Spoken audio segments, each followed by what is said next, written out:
What continues to draw me to the Catholic Church is the immense love of God made manifest through the Church's teachings and through the person of Jesus Christ, who took on our humanity and loved everyone. But how is God's love made manifest? Through the Church's teachings on same-sex attraction. We'll be discussing this topic with today's guests. We'll also be hearing from those who are experiencing same-sex inclinations, as well as from those who minister to them. I'm Mary Rose Bacani, and welcome to Catholic Focus.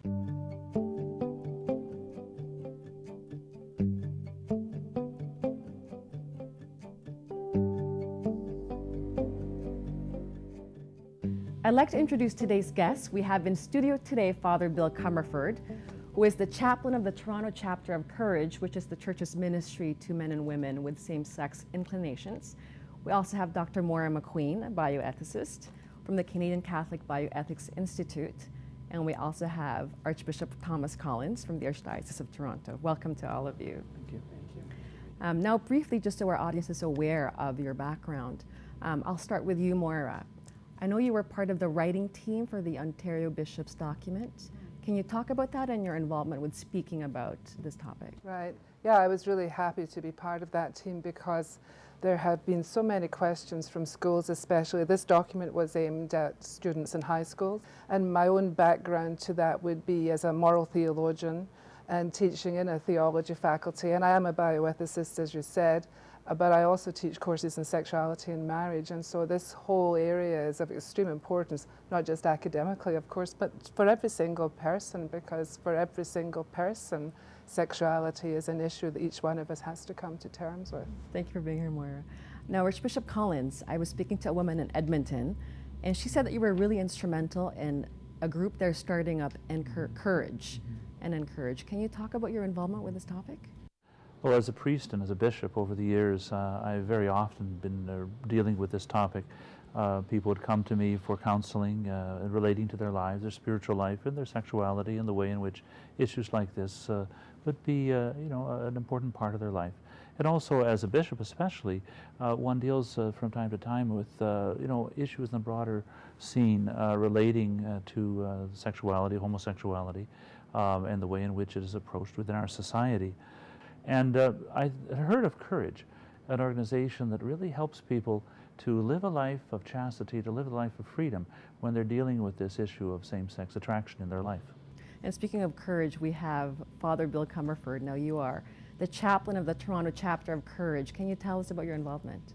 Thank you, Mary Rose. Well, my involvement, I'm about 13 months now attending the meetings of Courage. And as the bishop said, it's rooted in the Catholic teaching. The main thing is it's a spiritual program for them, and it's for them to acquire chastity, which is really a grace. And it's only through spirituality and through their prayer that they're going to be able to lead chaste lives.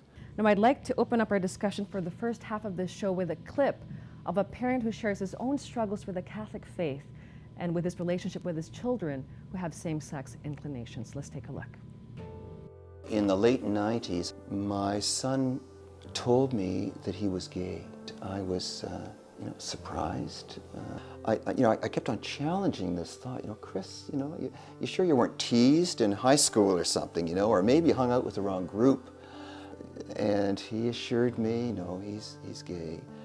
So I kept on this, challenge this, Chris, challenge these thoughts. And I encouraged him to come with me to a Catholic social worker. And the three of us sat down for 3 sessions. By the 3rd session, I was really adamant about this. And Chris, in tears, turned to me and said, "Dad, I didn't wish this. I didn't want to be gay. But this is who I am." I was worried about my son's health. Was he going to get AIDS? Was he going to be beaten up for being gay? What was the rest of his life going to be as a gay person? How could he make it in society? And my own anger at the Catholic Church for, my son could no longer be a member. At least I thought he couldn't be a member. At one point I was in tears because I thought, how could this son of mine never be accepted at the table of the Lord to receive Eucharist? He was no longer welcome at this table. This really troubled me. How could this community not welcome him? So I have this juggling act back and forth. My faith, my church that I love very much. I was born a Catholic, raised a Catholic, was immersed in the Catholic tradition all my life as a Catholic teacher, now as a Catholic lay pastoral minister, and my son, who is my son. And I will always be an important part of who I am. So I'll always love him. And I have this balancing act. So I constantly give my son to God, and I constantly give my God to my son. Now, this is a very, very powerful interview with his parent. And the first thing I think of is his strong emotion, his anger, and his deep love for his children. Now, one quote that stays with me is this, and I'd like for any of you to comment. How can the son of mine no longer be accepted at the table of the Lord to receive Eucharist? How can this community not welcome him? His son is accepted, but there's a call for him to live a chaste life. I had a father come to me, and his son shared with him that he was inclined to same-sex attraction. But the son was not living a life that was unchaste. His son still wanted to be chaste. Because a person has a same-sex inclination doesn't immediately mean, well, you're no longer, you're still a person, and that's the most important thing. You're a child of God. Well, I think the church, I could speak from my own perspective as the bishop and the pastor of this community, I think we reach out to everyone, and we need to help people in their struggles of life. To live a good life as disciples of Jesus, and that's our mission, that's our role. Sometimes the kind of the public perception of the church is not that way, and that's unfortunate. It's kind of a distorted. But each person who is struggling with the many different challenges in the Christian life is someone that we're reaching out to. We want to help them and to be with them and journey with them. If we look at the Catechism, 20-57, it says, basing itself on sacred scripture which presents homosexual acts as acts of great depravity, tradition has always declared that homosexual acts are intrinsically disordered. They are contrary to the natural law. They close the sexual act to the gift of life. They do not proceed from a genuine, affective, and sexual complementarity. Under no circumstances can they be approved. Can you explain maybe with this definition how God still accepts this person? I think it's very much talking about the activity, that genital activity being disordered. And there's no doubt about that. That is the foundation of Catholic teaching. Anything outside the unitive and procreative dimensions of the marital relationships, all of them are intrinsically wrong in Catholic teaching. When you were talking a bit earlier about the reaction of people that say things then, as if my son and my daughter, they're outside the church. I mean, unfortunately, when we're emotional, and we always are, I think, at that time, when we hear that kind of news, we tend to look at, if you like, at that objective teaching and think, if somebody's involved in this, then they're automatically excluded. And really, we're talking even before sexual activity, even back to that, the inclination is there. I find on the, if you like, the subjective side, that's still part of the catechism further on, is very much a case of every single one of us is, the theology behind it is, each one of us is made in God's image. And every single one of us then is worthy of respect. I think myself that we need a much broader, look at all that's involved in this objective and the subjective realities. Well, let's look again. I'd like to go back again to this parent because he's really speaking for the common person. Now, he says, what reasons does God have for allowing my son or daughter to have these homosexual tendencies? I guess he's thinking, God loves my son. And because God loves my son, he made my son this way. How do you address that? This is not some kind of curse from God or some kind of a narrowing kind of a thing. It is part of the challenge of the human condition, the human life. But part of the way in which, the very heart of the way in which we live and grow to be free and we live as Christians is to deal with whatever the various diverse challenges we face and limitations, and to live them with integrity, to live the life with integrity, not giving in to various inclinations, many of which lead us into a dark path, which is really not life-giving. So I think this is true of every person. Whatever a person's sexual attractions are, or whatever the various other issues in life, life is a struggle, and that's true of everyone. There are many discussions about the genesis of homosexuality. Do you have any thoughts on that? There's been no proof that it's in the genes, and so when you start with, okay, well then if it's not permanent, then what is it? There's different theories as to how a person is inclined that way. Like when I'm dealing with the men in Courage, they have learned themselves that they don't have to be this way. Now, Courage is not set up to change them, even though there are, it's possible sometimes for them to change. So it's not permanent, and they realize that. But now, how about ministering to them? I guess I'm thinking, would it matter if it was genetic? How would we we'd minister to them? Would we tell them it's genetic, so live it out? You know, how does this affect our ministry? I don't think it particularly would matter that much. It's not in fact the key area here is that when people reduce themselves to one dimension of the spiritual struggle, whatever it may be, I was concerned, noticing that the father in the clip was quoting his father said to his son, saying, "This is who I am." Well, that's a very reductionist view, and I'm sure the son has been led to that by many, the forces of our society lead people to think that way. To say, this is who you are. This is the way a person is identified by one dimension of their particular struggle in life and the human condition. There are a lot of other struggles in life that people face, many different types, having nothing to do with sexuality. Now, I know that we've been talking about those with same-sex attraction specifically. Now, if they are called to chastity, is that a vocation in the same way that you're called to the priesthood? No, I mean, it's not just for a specific thing, it's for all of us. Everyone's called to chastity, whether you're married or single, or whether you're celibate in terms of a permanent commitment, or whether you are, your sexual inclinations are this way or that, or whatever the complexity of that. Every person is called to chastity, which is the experience of her sexuality in an ordered way, which leads really to life. And for a married person, that involves their life of fidelity, their life of with their spouse. For a single person who is thinking of marriage, that involves their living that with integrity. There's no difference in the call of everybody in the church, everyone in the world. Actually, we'll be talking a little bit later with Bob, who is a member of Courage and can talk to us about his personal experience when it comes to living a chaste life. It's been part of Courage since 1992.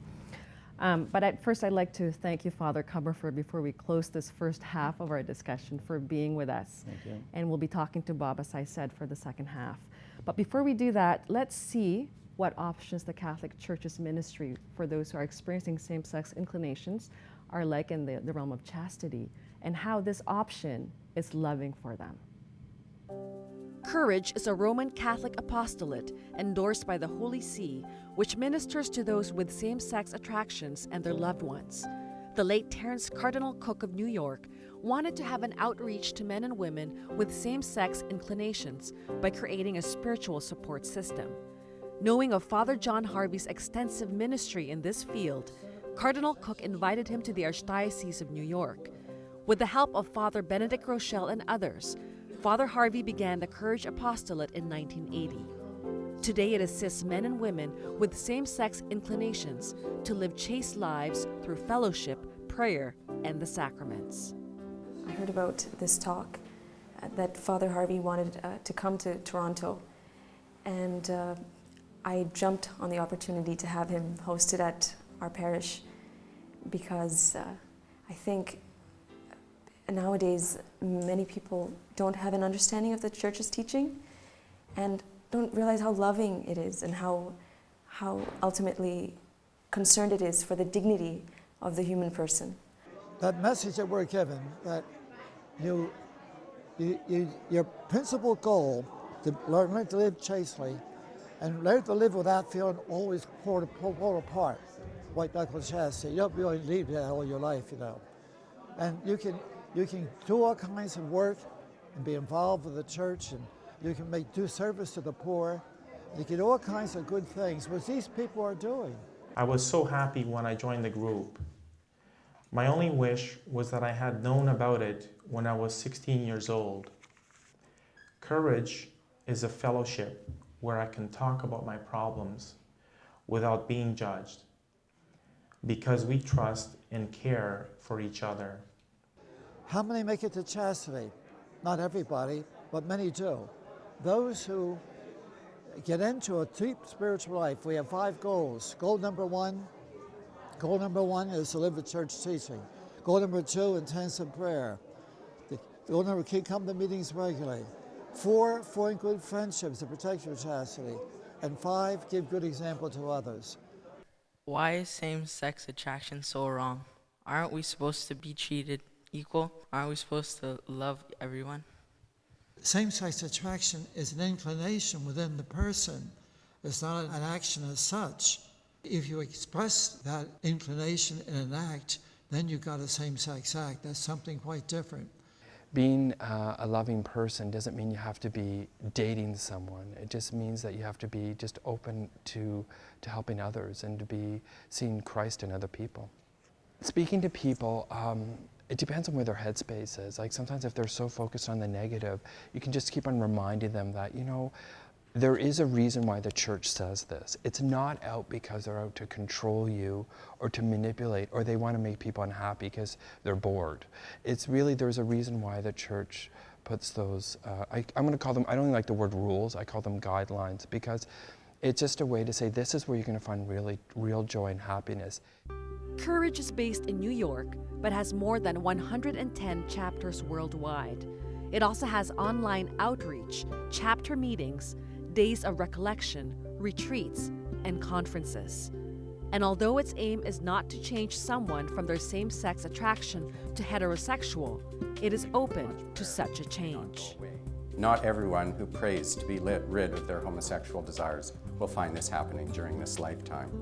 The first purpose is really to help people to live chastely in accordance with the Church's teaching on homosexuality. So the goal is not in itself orientation change. Some people may be blessed to experience that.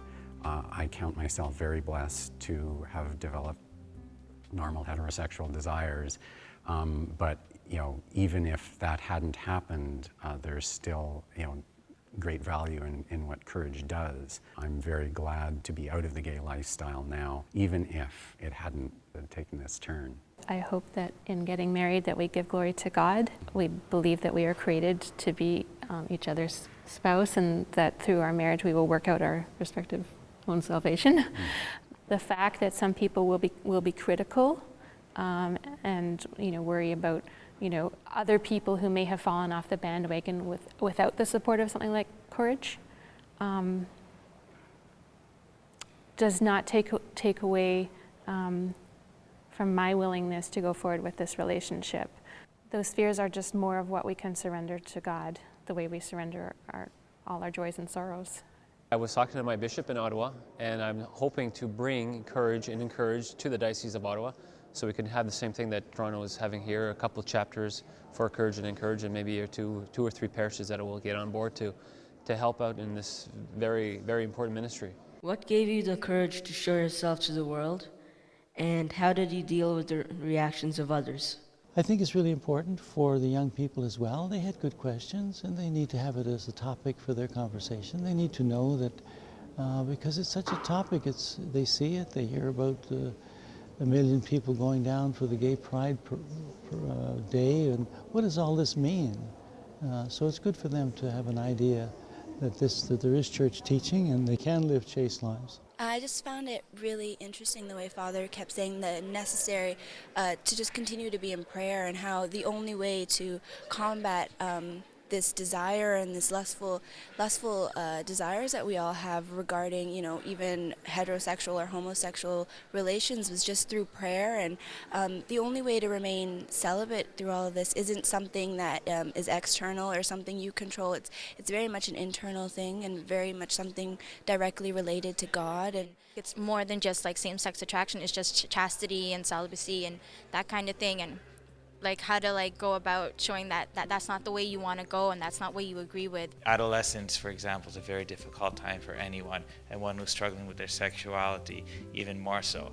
So it's important that from a pastoral standpoint, we understand the church's teachings firstly and foremostly, and that there are groups out there that can help our young people. Courage, of course, being one of them, an outstanding priest who can minister to young people who are struggling with these issues.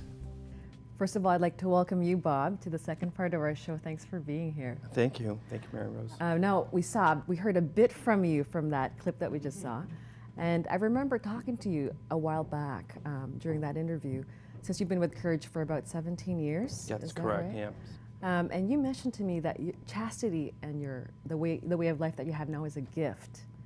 Now, a lot of people don't see that, so can you explain how that is a gift? Yeah, chastity is, to me, it is a gift because to me it gives me the opportunity in trying to live a chaste life to take that time to be more charitable, to be more giving, and to work more on my spiritual life and to have a closer relationship with Christ. Some people find it difficult to see it as a gift.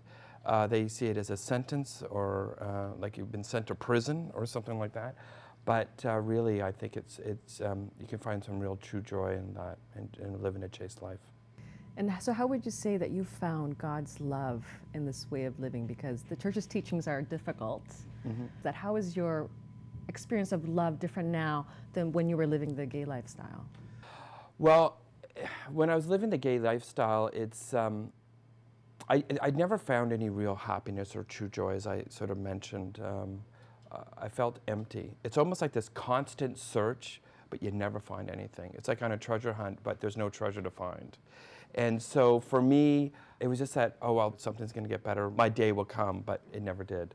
So through courage and a spiritual life and trying to live a chaste life, is I found that there is a place that you can call home, that you can feel that joy, and then you feel the love of God. Now, can we talk about some of what members of Courage do, or people that you know who have same-sex attractions but are living a chaste life? How is the fullness of life revealed? What other things are they doing? Like every other Catholic, Courage members are a member of the church in one way or another. So there's no difference. The goals do stress service to others. It's one of the lines from the goals of Courage, and that's important in trying to live a chaste life, is to get out of yourself and to put your focus on others. But all Catholics are called to do that as well. So quite a few of the members are involved with the Out of the Co program, serving the homeless and giving them shelter for the night when it's really, really cold outside. And the joyful service of the Lord, that's the way every group within the church should be. And that is the way that Courage is. Courage is an extraordinary group.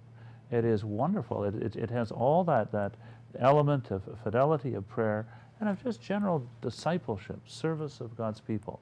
It's one of many different groups in the church that are like that, and that's a great thing. Now, before we end, I'd like to just cover some of our documents that we put out within the church. I know, Moira, for example, we haven't really had a chance to speak about students in schools, how we address this topic. I know there's the document as well as the Parents' Guide. Yes, it came from the Ontario Conference of Catholic Bishops and written by a group selected just for their input. And the whole purpose was to try and raise the issue of homosexuality / heterosexuality at the high school level, because that's where most young people are beginning to experience their sexuality.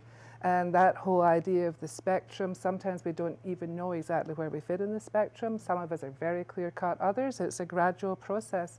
And MD who's worked with adolescents know that that's the case, and so it's very important that adolescents feel really comfortable in having these issues addressed so that they don't feel it's just me or there's something wrong with me and all that kind of thing. And so it's calling educators especially, to let students know that there are safe places and safe people that they can talk to without judgment. I think that is so important. Now, there's also a parent's guide. Is that There's right? a parent's guide. I think that's very important too, because obviously when students or young people come home and talk to their parents, that's the most important time in so many ways in their lives, how the parents react. Most of us aren't really trained to react that well. Most of us know that it's a process in terms of coming to terms with whatever it is your son or daughter comes home to say.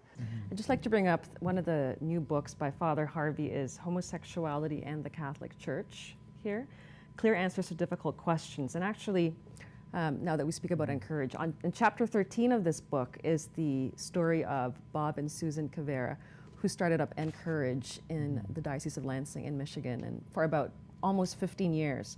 I think it's the home base of Encourage, and the first in Canada, I believe, is in Edmonton. I'd spoken to you about that. I'm about 3 years now running, about 6 couples meeting. So we're praying for that, for the growth of that in Canada and hopefully in Toronto. In Toronto, that's the next step, and that's what we're moving on. We need to have that. This is very, very helpful for people. And there are tremendous resources available, which, despite the stereotypes and the caricatures that people have of the Catholic Church being kind of cold and hard and sort of narrow, this is the group where there is real joy. Sometimes there are various groups, all kinds of voices that are leading people into a kind of a distorted and not really pretty well a dead end in terms of this issue, and we've got to be attentive to that. And I, as a bishop, as a pastor, a shepherd of the flock, I am deeply concerned if young people are kind of can be led astray by our culture into ways that lead them into grave spiritual and even physical danger. Bob, any final words, anything for young people who are searching, any resources you'd like to recommend as well? Well, definitely for young people who might be struggling with same-sex attraction is that the Church's teachings, it's a compassionate, merciful way of bringing Christ with regards to this teaching, and it's not to try to control them, and it's not a cold-hearted approach to this topic, and that there is true freedom in the Church's teachings, and they may not realize that now, but maybe down the road they will realize that the Church is there to support them and not to shut that door. Well, thank you so much for the inspiring message from all of you. Thank you for being with us for this very important topic. Thank you. I'd like to thank you as well, viewers of this Catholic Focus episode. If you have any questions, comments, or insights, you know how to reach us. focus@saltandlighttv.org. I hope you've been inspired by this half-hour episode, and I hope we continue to show the face of Christ to our brothers and sisters who experience same-sex inclinations. Once again, for Catholic Focus, I'm your host, Mary Rose Bacani. We'll see you next time.